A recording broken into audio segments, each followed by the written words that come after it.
off yourself in everything that you see, Okay. your peripherals, your right straight in front of you.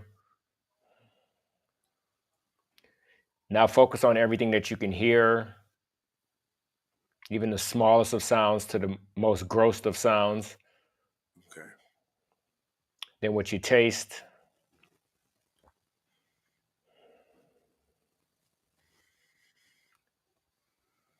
and what you smell,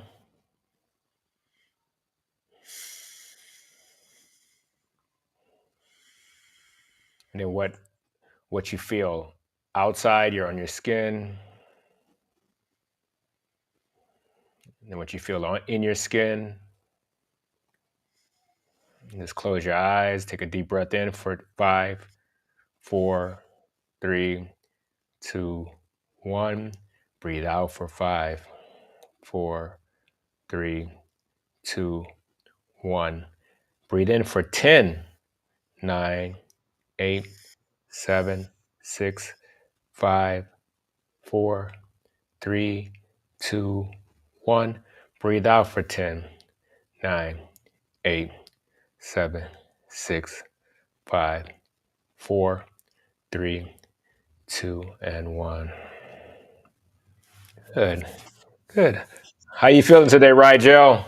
Actually, a bit under the weather. Okay. A bit of a cold, a bit of my allergies been acting up on me too. So yeah, it's a Okay. combination of different things. So, but apart from that, yeah, I'm not gonna lie, I'm doing actually quite well. So, what about That, yourself? I'm doing really well. Just moving into my new apartment. Just came back from Europe I and remember, yeah, Morocco. exactly. So I was on a plane for 20. I was in a plane in Africa, Europe, airport. not just Europe, not just Europe, Africa, Europe.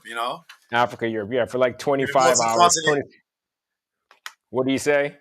No, I was doing the multi-continent travels. You know what I'm saying? Multi-continent travel. Back Exactly. to good old North America though. Yeah, so it feels Okay. good to be back, but I had a great time on my vacation. Uh, Okay. but so I'm gonna ask you this question. Well, do you have a question you want to ask? Well, no, I want to ask you about your trip, especially your European parts. You said the last time that we met up from the last since the last time we met up, you had gone to Morocco. And what kind of experience did you have there? What can you bring to what I'm saying, to the fold as to what you experience? Or what I experienced is that that just immense culture. I think that's a Okay. big thing. Like people, something that I always see when I go into Europe and Africa and countries like that, people have a great sense of community. And maybe it's always when you're on vacation, your perspective is a little skewed, and that's totally understandable. But I do see that great sense of community, especially in Morocco, amongst everybody there. People, it's all about family and friends and whatnot. Agreed. Going to the Yeah. park and everything like that, Yeah. eating together, sitting at the cafe just for hours, just shit Okay. talking on people or whatever. But it's still like a great sense of community, and I really love that aspect Right. of of, So of Africa. so when you think about the sense of culture, the sense of being involved in Mhm. saying what goes on around the world, do you think that has a part of saying what we consume educationally? Because I noticed that one of the things I've noticed was that what I experienced, what I remember from my education is that everything was kind of close knit. Everything was like American based. If it wasn't American based, it was other cultures, however, adapting to American based. We experienced that with our mom too. You know what I'm saying? Being Asian American, well, she wasn't Asian American. She was just Asian. And how she adapted, how she adopted, to the culture. But do you think that education plays a part in culture? Oh, no question about it. I mean, culture is to me is just like the cultivation of habits amongst a community and the Okay. cultivation of tradition and ritual amongst the Okay. community. And so, Okay. and you have a different community in private schools and a different community in public schools. You know, in America, private schools are very expensive, and so like usually the people that go to private school are the more fortunate people. So they have a tradition, a sense of community from people who are wealthy, quote unquote, successful individuals. So they pass that along to their children, and then they're Yeah. in a community with those other people.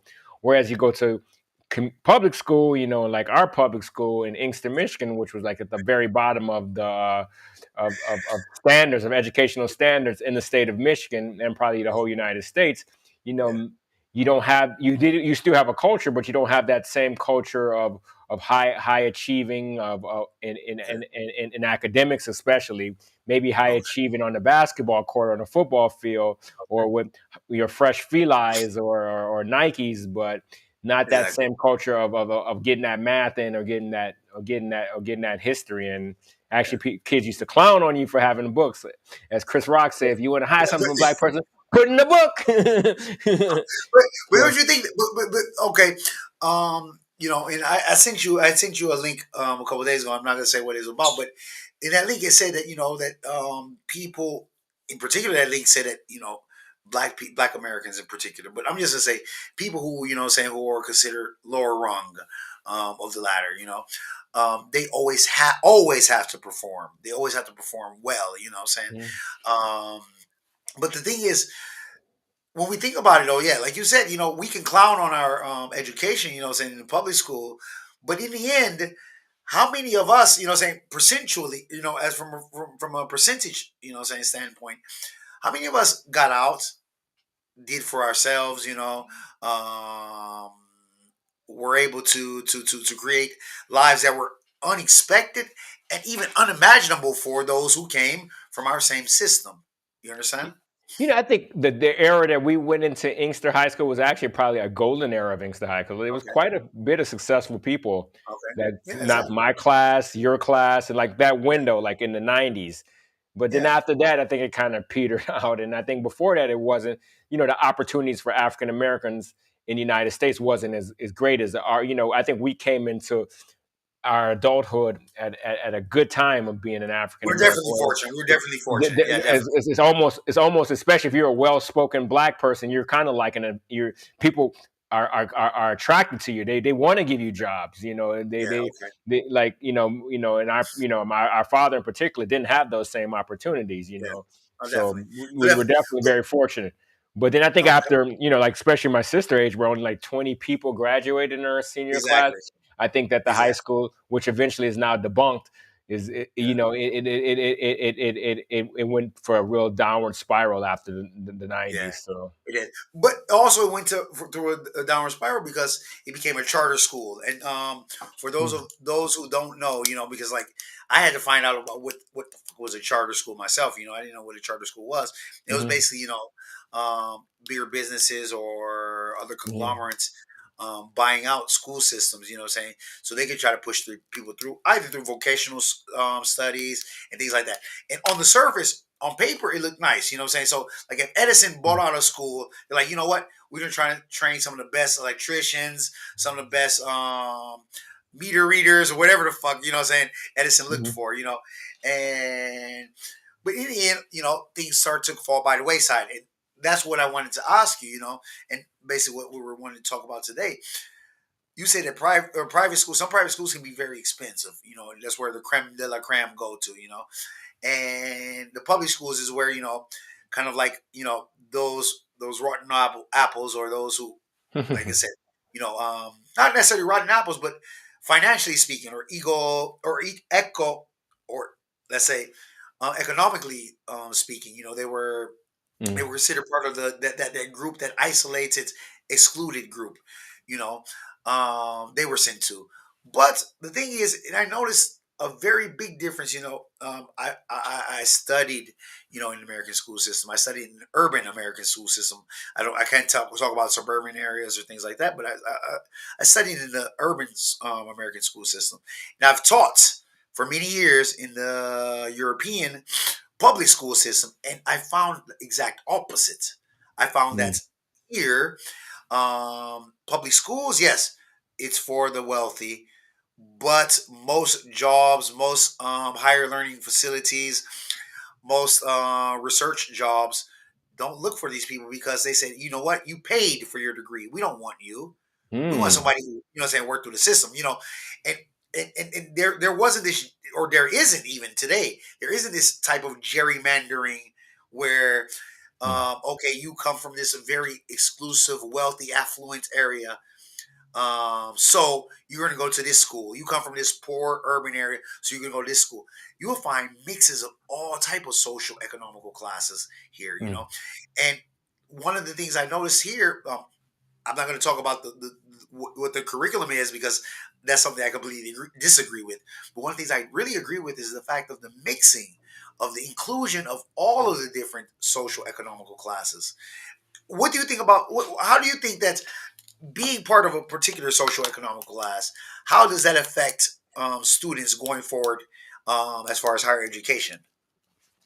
Um, I think you get a you get a couple forms of education. One is definitely in the classroom. Okay, One is on the streets, and one is at home. So okay, if you get a good education in school, but at home it's very not organized. There's a lot of like domestic violence potentially going okay, on, or it's just not a very organized environment, not an what is environment it? conducive for higher learning. You Okay, know, and then you go to on the streets, and it's definitely not an environment conducive for learning. Then when you go back to school, are you going to really be incentivized or inspired to perform okay, your best in school? okay. That's the All right. question. Well, that's a good question. Actually, I think that question, the answer to that question lies in so many different factors. It doesn't depend on only the family. It depends on also the schools to be able to, I feel that, fortunately, and this could be because of the fact, I went to urban school, but my best friend's father was my counselor, my school counselor, so Mr. Cunningham, rest in peace, you know, he was able to bring out, saying and try to find what worked best for me. But the thing is that when we think about the higher learning process, I don't know. I think that's something that can be public, should be, and could be better than anything that's privatized. Why do I say that? Because I think that what happens in America is that a lot of people they are caught up on, saying incurring these huge student loans where you're paying off after you're dead. Your children are paying off.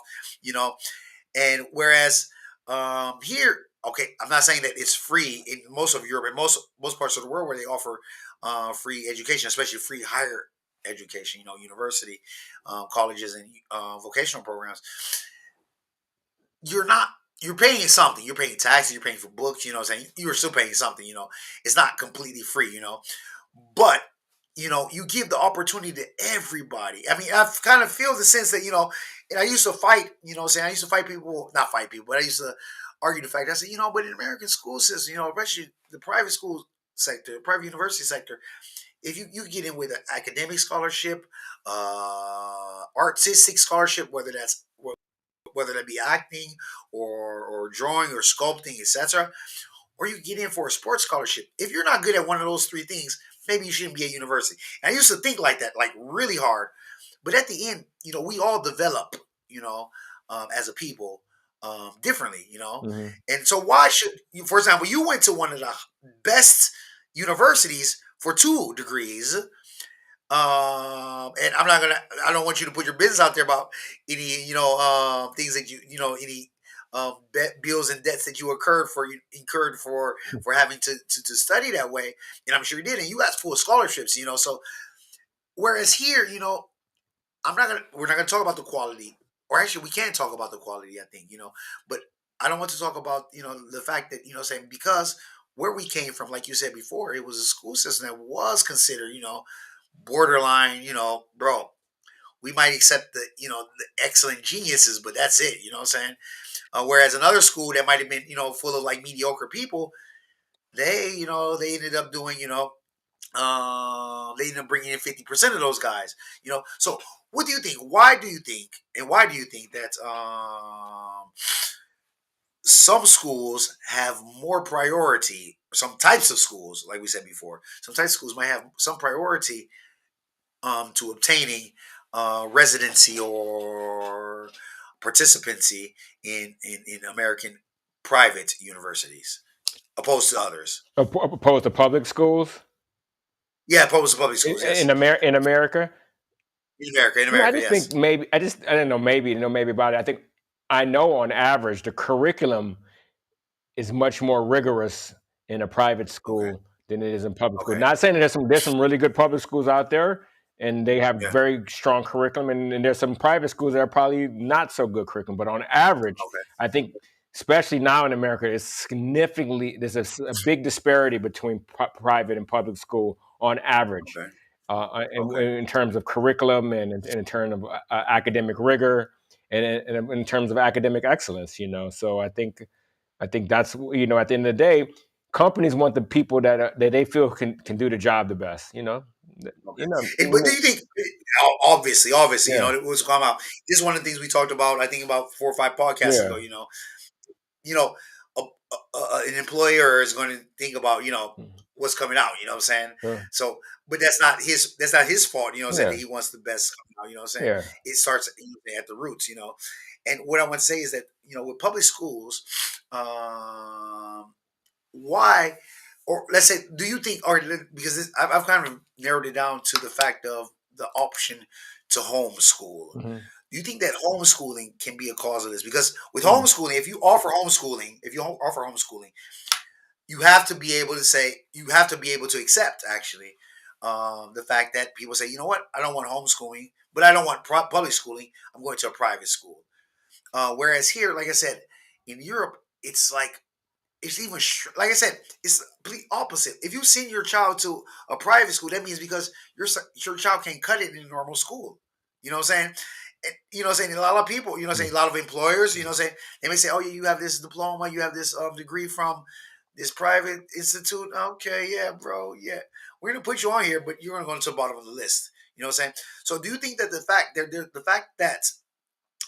that we in America that we offer the opportunity for people to study however they want, that creates this divide, that this ever let's say this ever dividing or ever large enlarging divide between what is considered and what can potentially be quality schooling and schooling that's just above the cuff. Well, I think a lot of these corporations, they use analytics with everything, and they just determine, especially like when I did graduate from law school, Even 15 years ago, what I say. they use analytics. You think they use analytics even 15 years Yeah, I ago? think that and back then they in law school they based on like what university, what law school that you graduate from, your probability of being successful at this law firm. Okay, okay, Analytics is always. okay, I mean, maybe it's not as intricate as it is now, but okay, analytics has always okay. Yeah, played a part in employers demographics. making Yeah, making exactly, their exactly. decisions. But I think now that a lot of companies are valuing diversity. Maybe Okay, some is for political reasons, but okay, some yeah, feel that there's some analysis or some analytics that prove that having diversity at a workforce actually produces a better output also. So there's okay. something to that also. But I just So think, you think universities should be free then, or you think universities should remain privatized then? I mean, should they be free? I think that if you're qualified for it and you can financially afford it, I think you should be afforded an education.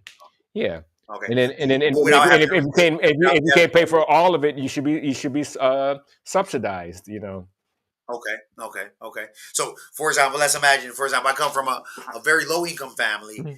I proved to be quite scholarly, not the most intelligent, not the most genius dude, but I pull my weight, but when I get out in the world, because like you said before, apart from the fact, and we talked about this on an affirmative action video, um, I may be at that level. I've studied, I graduated, saying maybe not top of my class, but up there.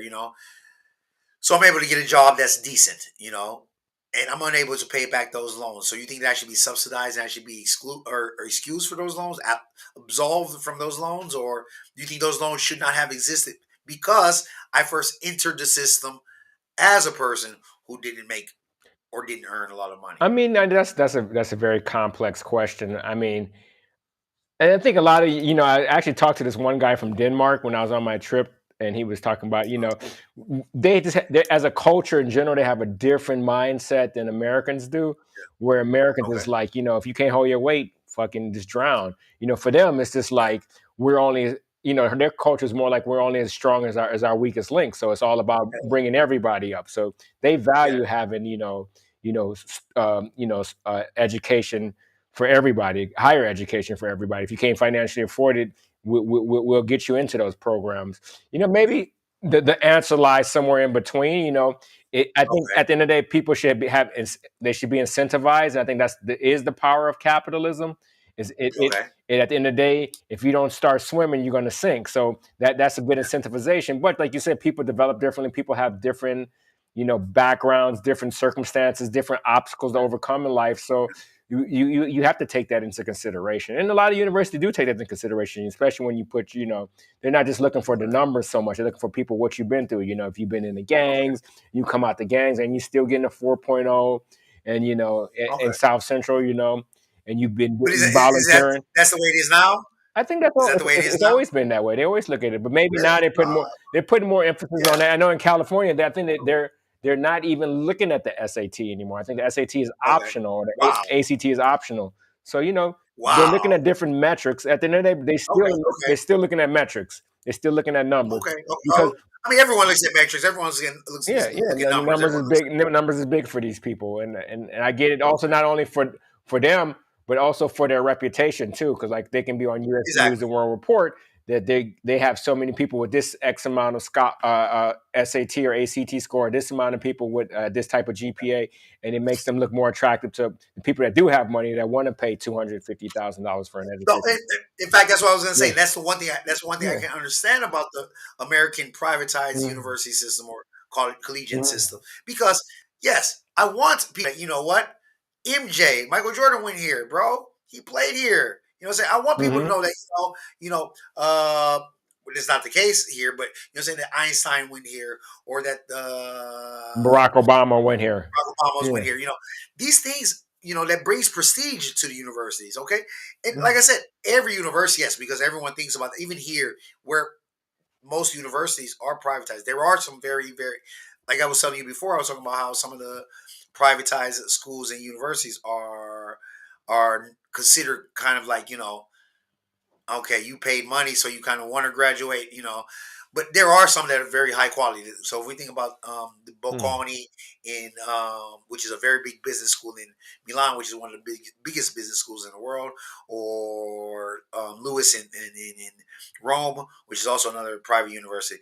But for the most part, most people say, okay, you went to a private university, bro. Really, really, right? Mm. But also at the same time, even though you might have gone to University of Catania law school, even though the curriculum should be the same at the University of Catania Law School, the University of Rome Law School, and the University of Firenze Law School, but people know that there have been a multitude of people who came out in a particular period, a particular year, that were really, really, really good. So that kind of brings a bit of prestige, but not so much.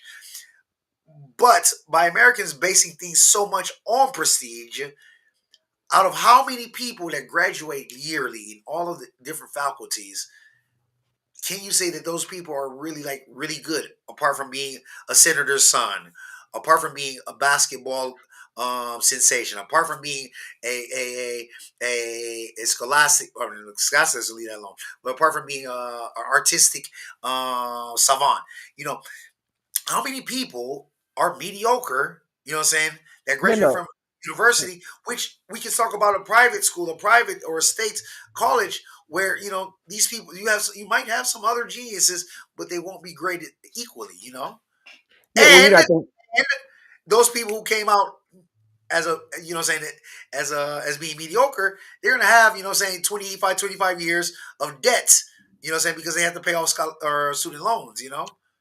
well, I think what like I know a lot of my friends who are attorneys, and one of my good friends who are attorneys, and he's a senior partner or just a partner at one of the top law firms in the world. And he didn't go to a top 25 law school. He went to University of Arizona, Okay. and he actually complains about the kids that went to like the Harvards and the Yale and the Stanfords, Okay. where Okay. they just kind of like have that sense of entitlement, and they Okay. don't have that That's it. grind or that will, which is that's an important element for any success on any level.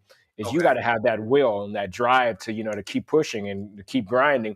And he said a lot of those kids from those Harvard and Yale, Yale University, they don't have that. They don't have that. They don't have that will or that grind. So you know, Okay. so it's you know it's I mean first of all, what do you determine as successful for a company as an employee? What's Uh-huh. important also for the overall community of of your workforce, and Okay. maybe you do want to have diversity, maybe you don't want to have people with all that same type of mindset, that same type of culture, so you want to Yeah. get Yeah. kids from public schools and private schools. Yeah. Yeah, I know you're talking about public and private university, but I'm even talking about like even high school in Yeah. primary education, where universities look at in America, you know, Mhm. they look at what private school that you went to a lot more, a lot more favorable than they do public school. But then Yeah. they look at the fact that you went to public school and still did good on the SAT.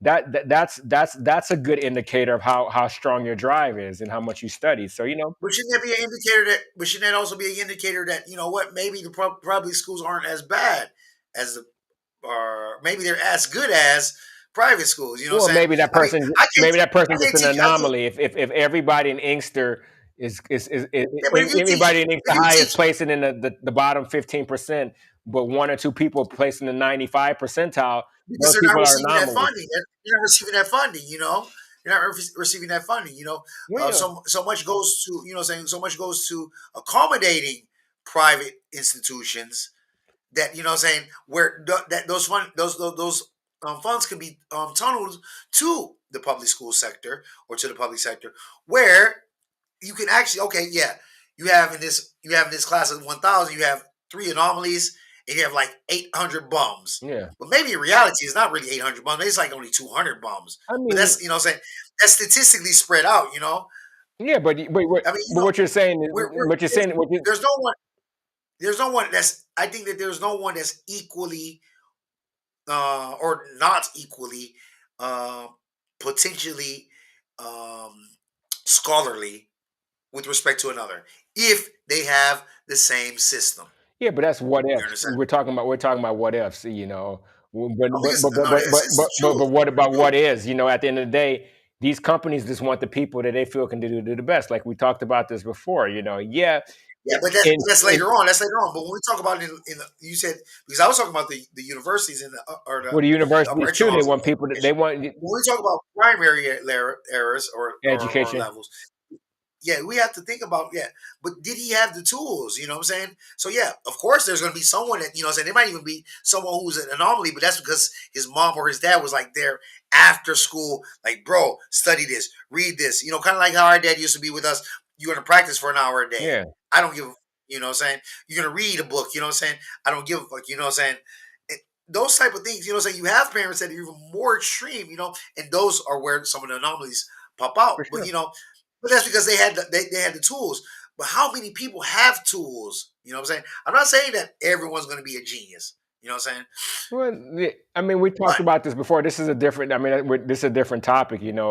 What is fair when it comes to educating us? There are people just don't. It's not an equal playing field for some people. That's if you allow everyone to access the same programs, i.e., yeah.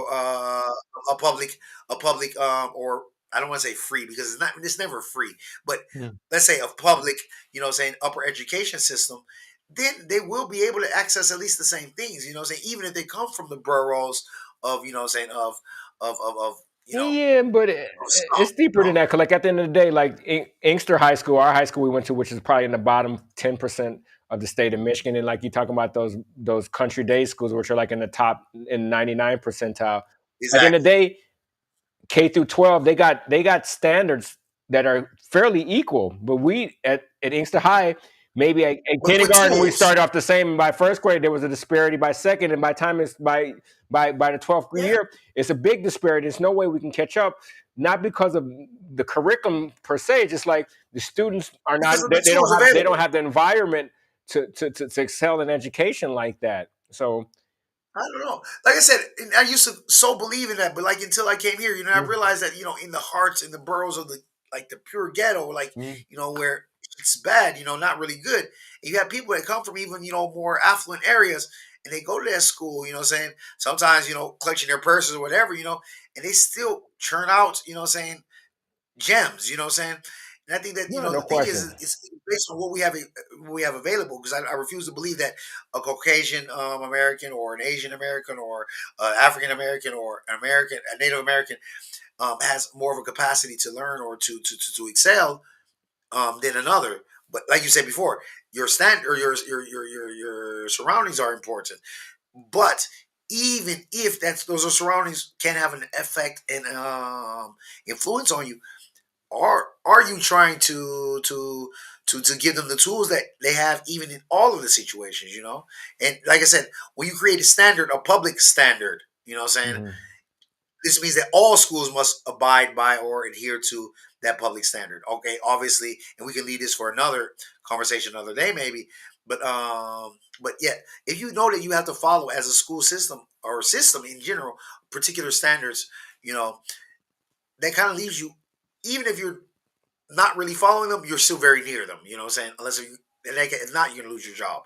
You know what I'm saying? So, that's the way I feel. I think that things should be available to everyone. Whatever